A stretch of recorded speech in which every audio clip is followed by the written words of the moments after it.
Pour moi, le problème aujourd'hui, c'est comment est-ce qu'on va gérer la frustration dans la société. Parce qu'on a créé une expectative. Des deux côtés, je ne parle pas que des Catalans, des catalanistes.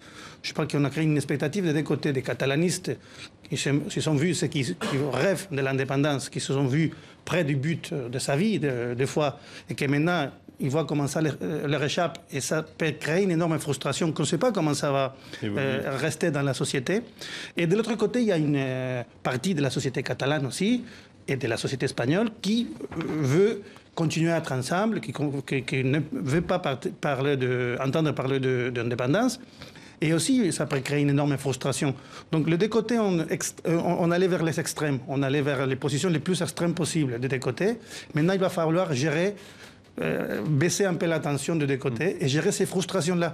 Et là, c'est tout à fait ce que vous disiez tout à l'heure. Ça veut dire comment est-ce qu'on va faire pour ces familles qui se sont des fois entre eux, qui sont disputées entre eux pour ce sujet-là. Des familles, ça, j'ai des témoignages qui me sont parvenus de ça. Comment on va faire aujourd'hui pour essayer de calmer les choses et dire peut-être qu'il n'y aurait pas l'indépendance et peut-être qu'il n'y aurait pas non plus le statu quo.